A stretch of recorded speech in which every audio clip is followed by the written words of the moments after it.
मोहन जी, मोहन जी, मोहन जी, मोहन जी, महंत जी, कोई अपने डेरे पर आया है। आते ही उसने तो मटकी मर्यादा मिट्टी में मिला दी।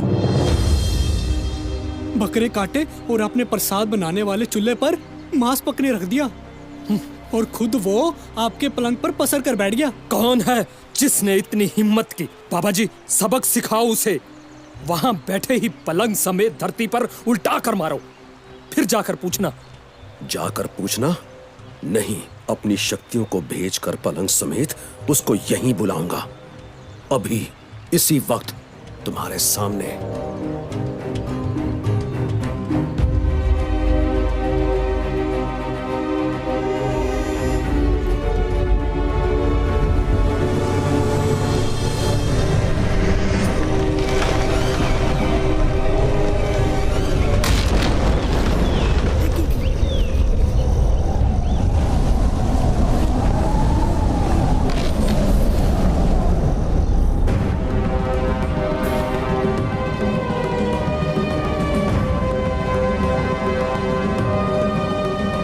माधोदास, अहंकार के अंधकार से निकल सच्चाई की रोशनी में आ।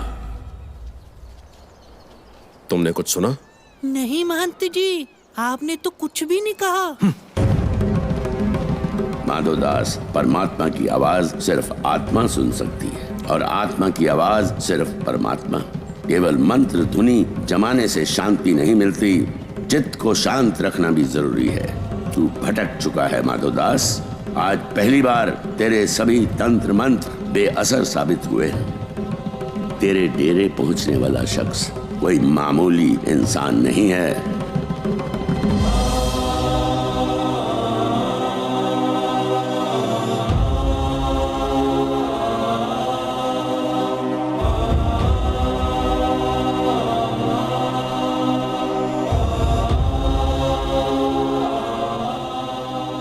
काफी नाराज लगता है तू हमारे से। तू यही सोच रहा है ना कि इन्होंने तेरे डेरे की पवित्रता भंग कर दी? माफ करना महाराज, मेरे पवित्र स्थान पर निर्दोष जीवों की हत्या हुई है। उनके खून से आश्रम की मिट्टी लाल है। अब मैं यहां ध्यान नहीं लगा सकता। गुरु साहब ने कहा, यही तो मैं तुमसे जानना चाहता हूँ कि बाहर जब मुगल सैकड़ों निर्दोष बेकसूर इंसानों को बकरों की तरह हलाल कर रहे हैं, वो कौन सा ऐसा मंत्र है जो सरेआम हो रहे अत्याचार की तरफ तुम्हारा ध्यान नहीं जाने देता? राजौरी के रहने वाले हो तुम। तवी, सतलुज, ब्यास, रावी, जमुना, गंगा, नर्मदा, इन नदियों को पार कर गोदावरी के पास आ डेरा लगाया है। मेरी मानो, एक बार फिर से सफर शुरू करो। रास्ते में तुम्हें गरीब, मेहनतकश, रोते हुए किसान मिलेंगे। उनके आंसू पोंछना। उनकी मुस्कुराहट के पीछे बैठा परमात्मा तुम्हारा इंतजार कर रहा है। अंतर्यामी, आप कौन हैं? गुरु साहब ने कहा, वही जिनको तुम जानते हो। ऐसे नहीं माधो, मन की आंखें खोल।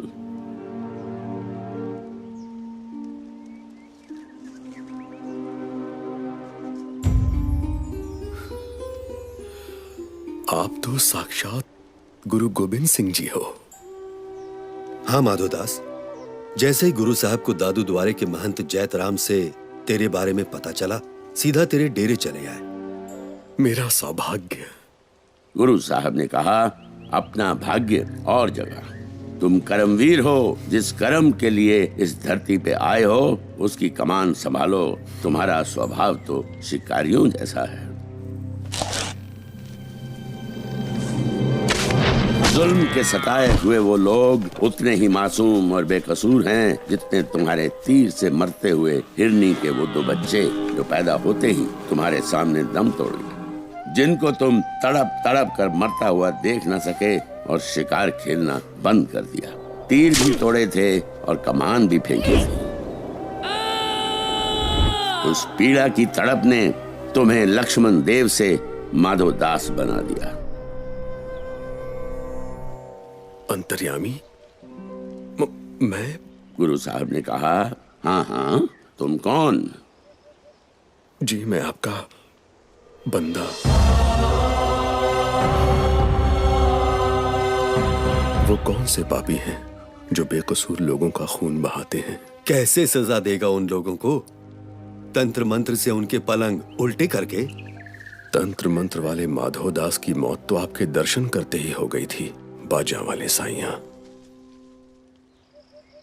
अब आपके सामने आपका बंदा है। अब आप अपने इस बंदे को ऐसा सिंह बनाओ जिसकी तलवार किसी बेगुनाह पे उठे ना और किसी पापी को बख्शे ना।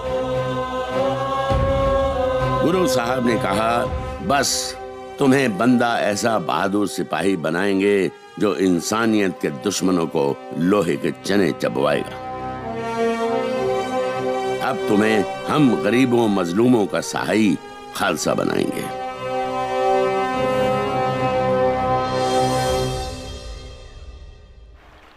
नांदेड़ में गुरु जी